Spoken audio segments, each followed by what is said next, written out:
Well, good afternoon. We're here today with Dr. Andrekos Varnava. He's going to discuss his recent article in the Journal of Modern History. It's called "It is Quite Impossible to Receive Them: Saving the Musadah Refugees and the Imperialism of European Humanitarianism." Really interesting and good article. I want to thank you for being here with us. My pleasure. Sharing your research with us. And without any ado, sir, you have the floor. Thank you. Thanks. Well, the article really came about when I came across this quote, "It is quite impossible to receive them." And that just, it's a quote like that that just strikes you and knocks you on the floor, really. And made me think. It was part of my broader research on the Armenian question and the Armenian Legion. References are made to a couple of other publications of mine in this article. And then I met Trevor. So this is a co-authored piece. And Trevor has lived and worked in France for, well, it'd be coming on to 30 years. So French is his, French is as good as his first language as English is, I should say. And he actually came to Flinders to set up a student exchange program. And one of his students did a review of my first book. So that's how we came to communicate with each other. And then he goes, "Oh, by the way, I'm coming to Flinders. Cool. You want to come and give us a seminar?" Yeah. Great. So Ken gave us a seminar. And then we met again in Singapore in 2014 for a conference that I co-organized there. And it's there that we began to talk about. Actually, we had already started this, but we picked it up there. And basically, we wanted to explore this issue of "it is quite impossible to receive them," which was the comment of the equivalent, let's say, of the governor of Cyprus. In those days, they were referred to as high commissioners, to a request from the French Navy to allow them to bring to Cyprus these Armenian refugees who were holding off the Ottoman army on this mountain called Musadah, or in translation, Mount Moses. And what we wanted to do was to initially, our plan was to reconstruct the story based on archival evidence. So I took the lead in focusing on the British archives, and Trevor took the lead in focusing on the French archives. Although I did some of that too, because I had acquired the Armenian documents from the French archives. They've been put on microfilm, and I think they're held at UCLA, University of California. Anyway, and I had brought them over, but he took the lead for most of that. So in that sense, it's a pretty sort of traditional reconstruction based on the archival record, mainly from the Foreign Office and Foreign Ministry papers. So Foreign Office for the British and Foreign Ministry for the French, and you can see it with the FO files, references, and the FFMA. So that involves, telegrams and letters and memos and whatever and whatnot. So that's the first part of it, I suppose, getting that reconstruction happening. And the second part of it, and this is a little unusual, is the incorporation into this of the novel by Franz Werfel, The 40 Days of Musadah. And this novel we thought important to the retelling of the story, because this is how the story of the Musadah refugees has been primarily known, at least until the film The Promise came out. A couple of years ago, Yeah. So this was before the movie. And The 40 Days of Musadah is this extraordinary novel by an Austrian Jewish novelist who came across the Armenian refugees when he was himself visiting Syria, I think from memory in the 1920s, and he decides to write about this story. And it's a very detailed account. He himself had access to archival material, Not all the archival material, obviously, in those days was available. And his story is very much part of this article, because we're trying to not so much test the accuracy of his novel, but to show that he attempted to be accurate, right? And he's trying to put the story out there because he thinks the story's been forgotten. And also there's the additional element of, we can't let it happen again. And he's a Jewish man, living through the rise of Nazism.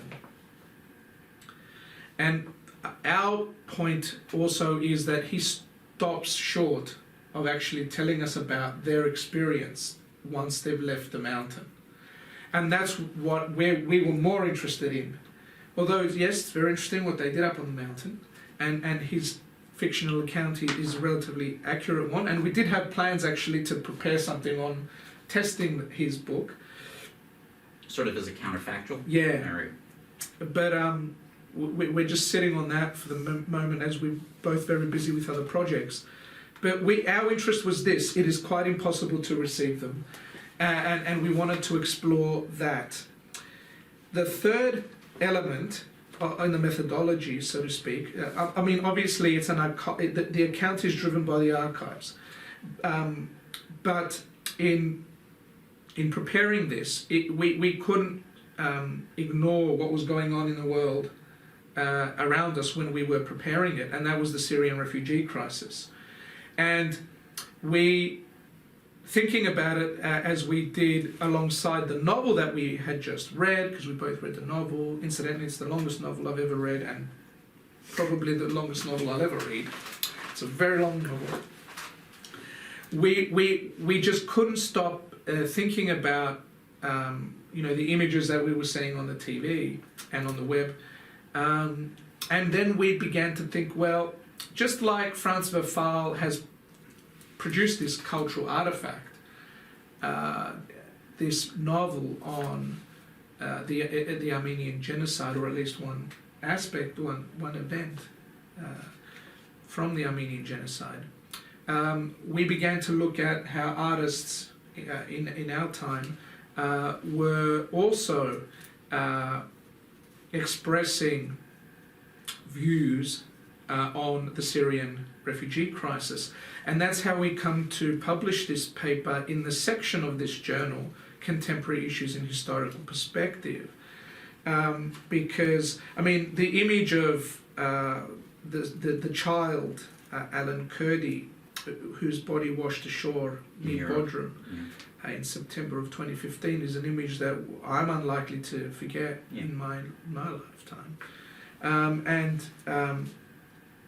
And then once we began to dig into the cultural, the cultural expressions from our contemporary time, we came across. It didn't take me very long, actually, as a fan of Cat Stevens, to come across his song, "He Was Alone," and that's how we framed this. To be able to publish it as part of the Contemporary Issues in Historical Perspective. And we were able to build on this long tradition of, things like the Live Aid and so forth. Definitely. And how we were able to also, in that sense, put Franz Verfaal as an very early person whose interest was, he wasn't raising funds or anything, but he was raising awareness of something that had happened that he believed had been forgotten by people, not that long after it had happened, actually. So that's how we were able to frame it, and therefore able to explore this quote, I suppose. It is quite impossible to receive them, and try to understand how refugees, even by, in this case, the High Commissioner of Cyprus, a highly educated person, who had, until this, a relatively long career in colonial service, as well as back in London in the colonial office, his automatic reaction to essentially what was for the French Navy a crisis. They see this SOS and they go there and they help them out and they evacuate them. It's an extraordinary story, and his initial reaction is it's quite impossible to receive them. And Cyprus had not been particularly affected by the war. Yes, the war is raging all around it. But yeah, you can see through the prejudice, I suppose, and the issues that he has to deal with, as well as. So, yeah, basically, it's an unusual piece in that sense. Usually, historians reconstruct based on archival, but here we have that happening, as well as feeding through that fictional account, and then bringing that cultural dimension to the contemporary. Yeah.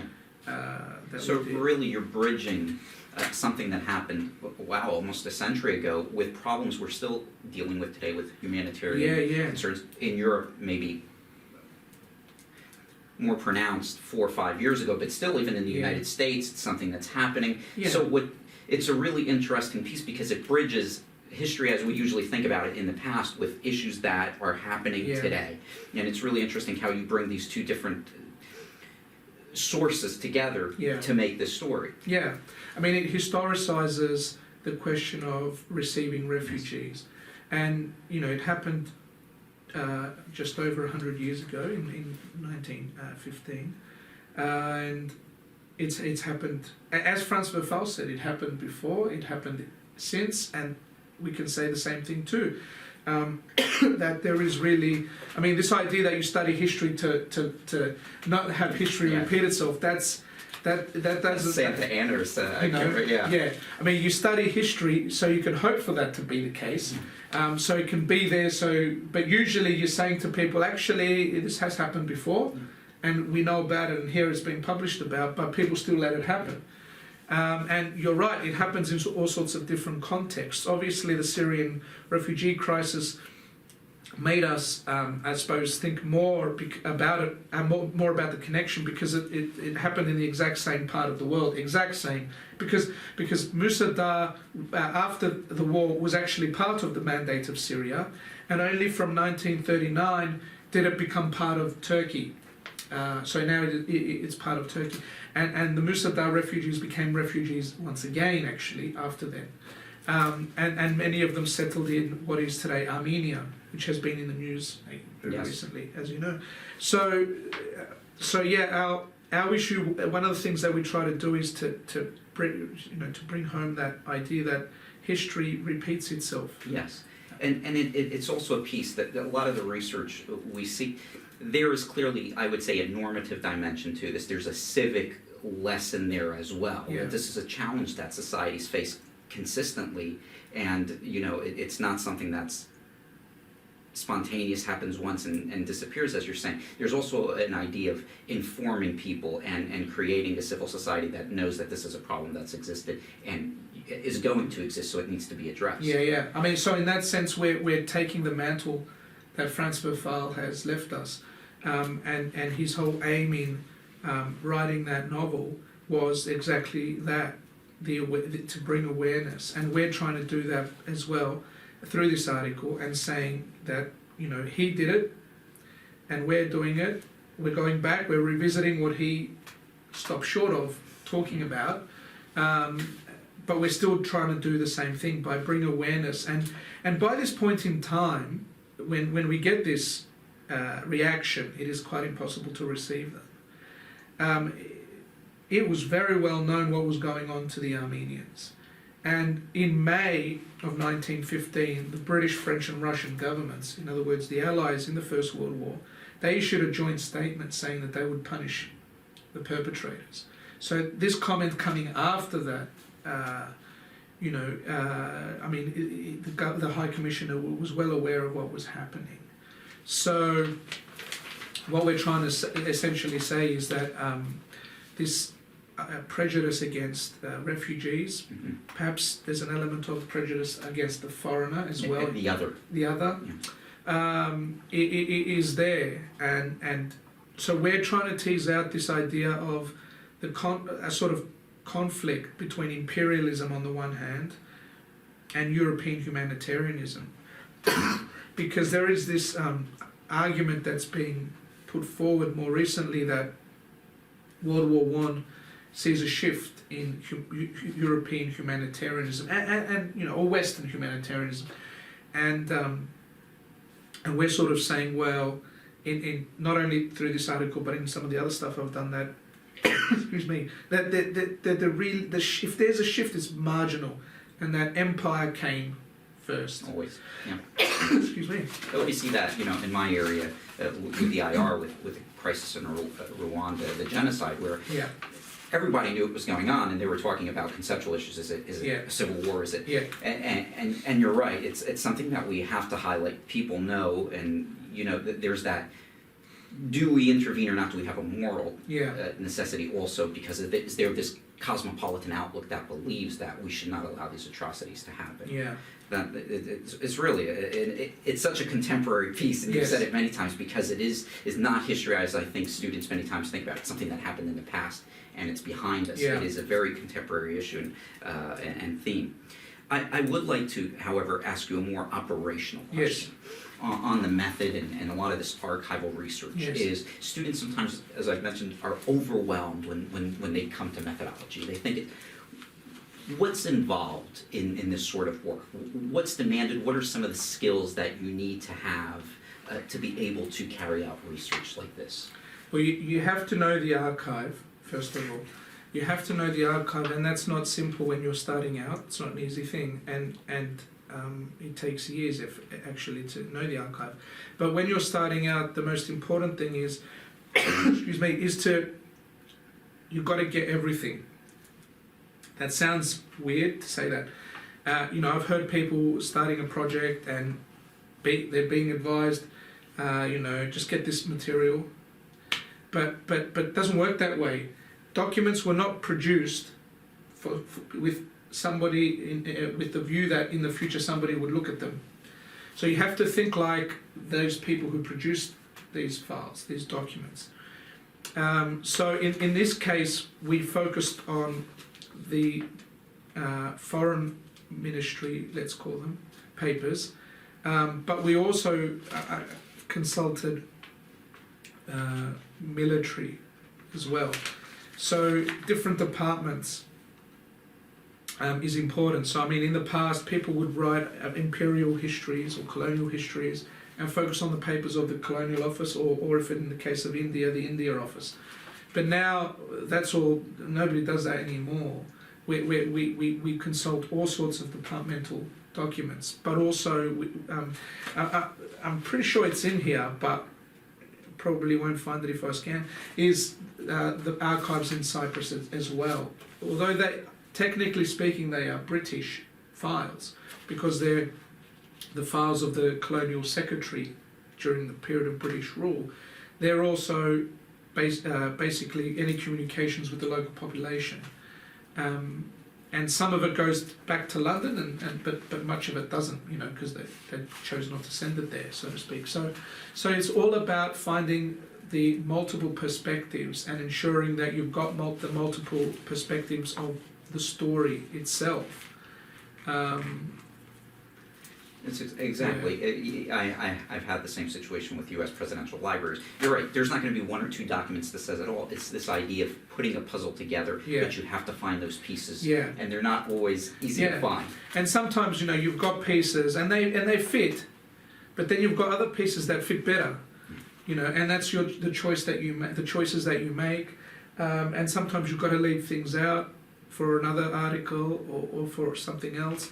But really the most important, I remember this guy, I met him in London and he studied medieval history, but then he, just for fun, he turned to modern history. He's not an academic, and he told me that having studied as a medievalist, he has to get everything he can because there's so few sources, and he approaches study of modern history in the same way. That comment has remained with me all these years. I was back doing my PhD when I first met him, and I usually catch up with him every time I go to the UK, to London, I should say. And that's how it is. People think me perhaps weird. I mean, if you pick up my articles, there's usually a lot of footnotes, right? Yeah. There's over 100 in this one. I can tell you that I've just drafted an article that's got 148 footnotes, and it's actually not as long as this, probably not as long as this. So it's how we reconstruct the past through the archival record. It just so happens that in this instance, there was a lot of cultural artifacts, so to speak, or cultural representations that needed to be discussed alongside the archive. Some years ago, about the same time as this one, when did this come out? No, the year before this one, I had an article published which was essentially, I can't remember the title now, but anyway, mule humour. Yes, I remember that. You saw that yes, one? Yes. I never thought I'd ever write this article. Basically, I was looking for something to spruce up another article. At the start of the article, I'm thinking this is really boring. I need to get like an anecdote or something. Yeah. And I came across, I thought I'll look at Punch, the satirical, journal, caricature journal. And I came, and then I'm starting to search, and I'm thinking, oh, this is good. And then, lo and behold, I found a whole series of pictures on mule humour, right, littered throughout the First World War issues, and I decided to write an article about that. It just happened really quickly, and I did a little bit of additional research, in discussing this idea of the mule as a comical animal, but in the military context, and scored a great article from that. So culture is really important. And I never would have understood how the mule was perceived if I hadn't gone to look for that cartoon to spruce up this other more serious, in inverted commas, article. Yeah, and especially in some of the older stuff, they would do things that today we would just wouldn't do out of decorum, right? Yeah. So, yeah. So, I do have a question following, if possible, on that. Today, I'm not that old, but I remember a time where you would physically have to go to the archives. Today, how do you see it as a researcher that does a lot of archival research? Do you find it easier today, or do you find that the amount of information that's out there is so much that could be overwhelming? How do you see the trend going in terms of archival research? When I started out my PhD, I went to London, to the National Archives. I went there with my laptop. And we're talking about an archive, I don't know how many people can fit in that archive, but a lot, hundreds, right? It was like a forward production line, and it's even better now, by the way, it's even better now. In those days, they'd personally give you your box, but now they put it in you've got your own box, where they put all your files in. And I started typing away, and after 4 weeks, I had 200 pages of typed notes. And I'm looking around at these people, much older than me. A lot of people go there for genealogy, right? And they're snapping away. I thought, what am I doing? Get your camera and go. So I'm really one of the first. I'm part of that first generation where photography becomes pivotal to archival research. You can't photograph everywhere. I've never been able to photograph in the archives in Cyprus. They've been very important to me as an archive. It's a very unusual but very exceptional archive, not just for understanding Cyprus, but for the Middle East as a whole. Last year they changed the rules and you can now photograph. I'm yet to enjoy that privilege. But archives are doing it everywhere. When I went to Malta for a couple of years ago for archives, they had just introduced the regulation that you're allowed to photograph, but they hadn't changed the regulation on how many files you could view a day. And I said to him, it's a game changer. I mean, if I order 7 files, I can photograph them in 7 minutes, depending on how big they are. And he goes, all right, you can have unlimited access to ordering. I was only there for 3 days. So photography becomes very important in our work. Now, archives have started the process of digitization, but this is going to take many decades. In the British archives, the only archives that are digitized are the cabinet papers, basically. There are some others, but it's mainly the cabinet papers, which you can order online. But cabinet papers only tell you about the decisions made. They don't tell you about how they came to be making those decisions, what advice they received, or what was the catalyst to bring about, this discussion on whatever the subject. So the cabinet papers are in fact pretty useless for me, because you can't just write an article about, oh yeah, they decided this on this day and this is what they said, There really needs to be the full story. You can order documents online, and archives do this differently, right? Like, for instance, the National Archives in Australia, they make them public. So if you go and order a file from the National Archives in Canberra, they'll digitize it and they'll upload it, but everybody can access it. Yes. And in the UK, they don't do that for some reason. They just make it available to you. So it always makes me wonder, why don't they just upload it and everybody can see it? But anyway, so that is happening. At the moment, the National Archives in the UK, there's a freeze on that service. So it's difficult because you can't go over there. If you are over there, they've just opened the archive, but you need, there are limits on how many people can be visiting because of social distancing. So it has been a game changer. The use of the camera and digitization has changed how much we can do.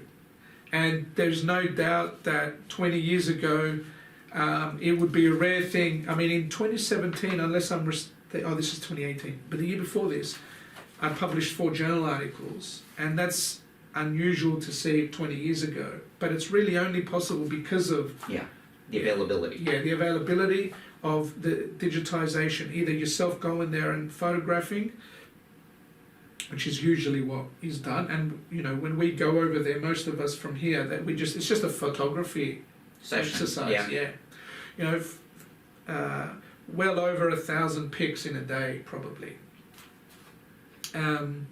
So that is a game changer. Some companies have tried to, like Matthew Land, is it what it's called? I can't remember what it's called. I always get it wrong anyway. But different companies have digitized documents, and they have, the Churchill papers. Yeah. But they're not all of Churchill's papers. They've just selected a few. Yeah. So, or based on a theme or something, So there's nothing like going there and digging yourself, because you never know what you're going to find. Do we have time for one little story? Yes, we do, definitely. So I published this article in 2012, British military intelligence in Cyprus during the First World War. And I had based this article on archival research in Cyprus and the UK. Some years later, I'm just trying to think, a couple of years after it was published, I went back to Cyprus and I pulled this file. I'd never seen the file before. The title wasn't particularly interesting. In fact, the telltale sign is it was the last file that I could look at. It was my last day. Pulled the file, started looking into it. I'm thinking, oh my God, it's the secret intelligence files from World War I. All the reports from the agents, not labelled properly, right? Just entered any old way. Clearly, I would have pulled it if it said that, right? So I'm thinking, oh no, but I updated that chapter, that article, and included it in one of my latest books.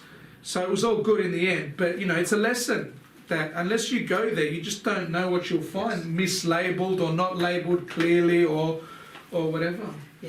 On that, if you'll allow me one last question, and we could go on for quite a few hours. Yeah. What do you see as the major challenges? Because you're right, a lot of times, me working a lot with presidential libraries in the US, things don't get declassified right away. Yeah. So I might be doing something today, and 5 years or 10 years down the line, something new comes out which disproves or counters something that I've initially thought.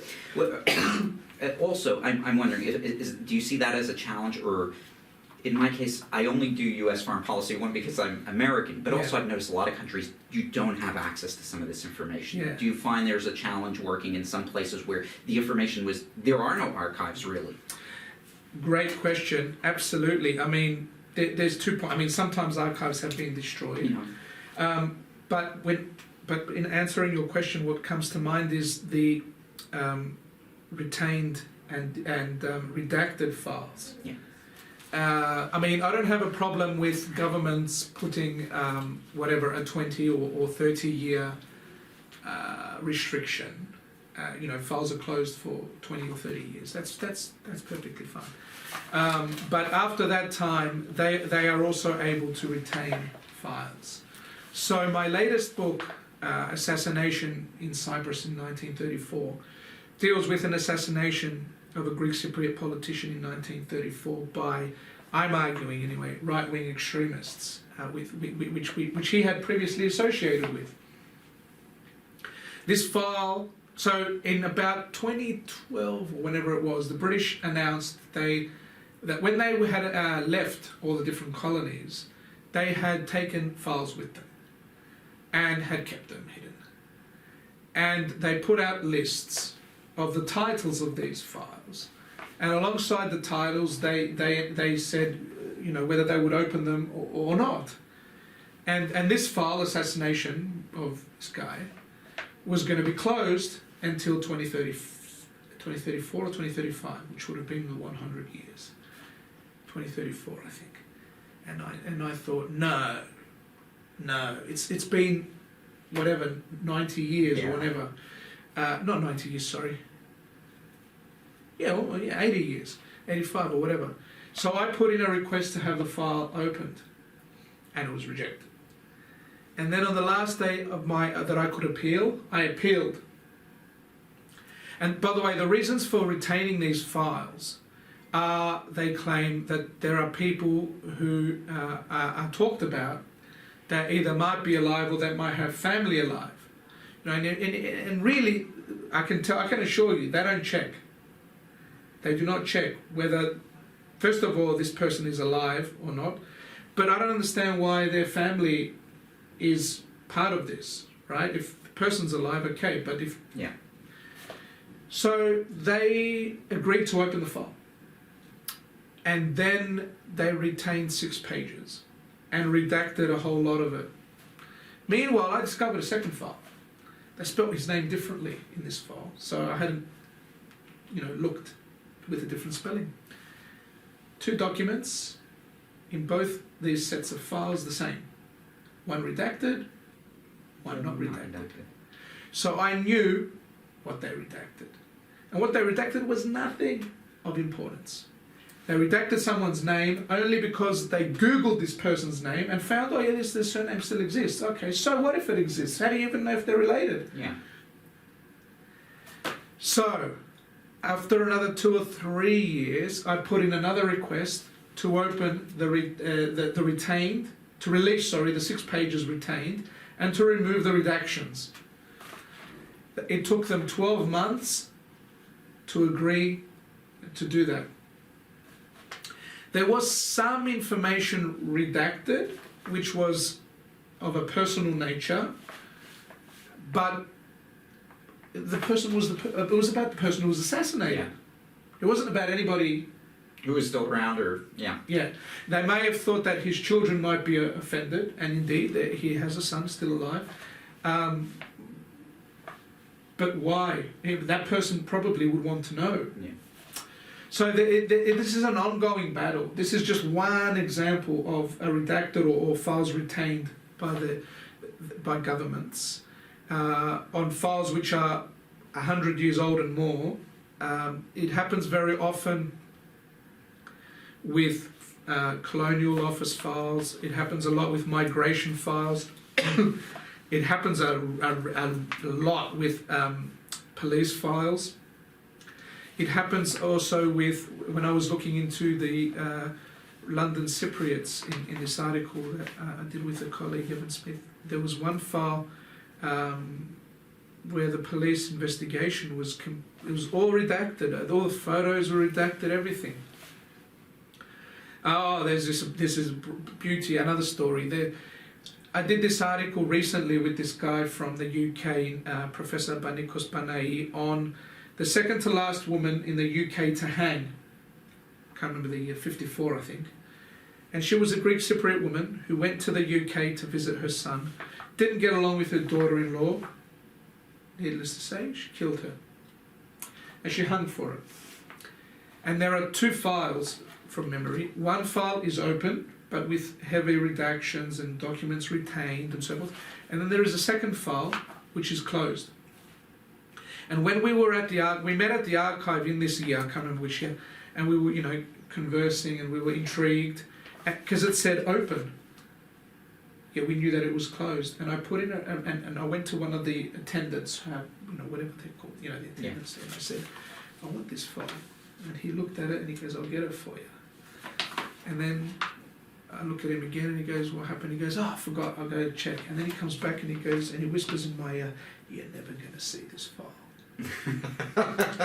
I kid you not. You're never going to see this file. And I said, well, why does it say open? And he goes, it says open by mistake because one of the officers inside has taken the file to look at the file. I don't know for what purpose, whether it was for the purposes of preservation, which they do, or whether it was to just examine it. Maybe someone had put in a request, a freedom of information request. They're obligated to look at the file. Maybe that's what was happening, I don't know. But the guard came back and he said, you're never going to see this file. But there will definitely be challenges, right? Yeah. But, so that is the biggest challenge. The fact that they retain files from, if you have a limit of 20 years or 30 years, that's fine. But at some point, there needs to be a cutoff and say, after 50 years, all files are open. Yeah. But we have files that are 100 years old that are closed. And it's wrong that they keep these secrets.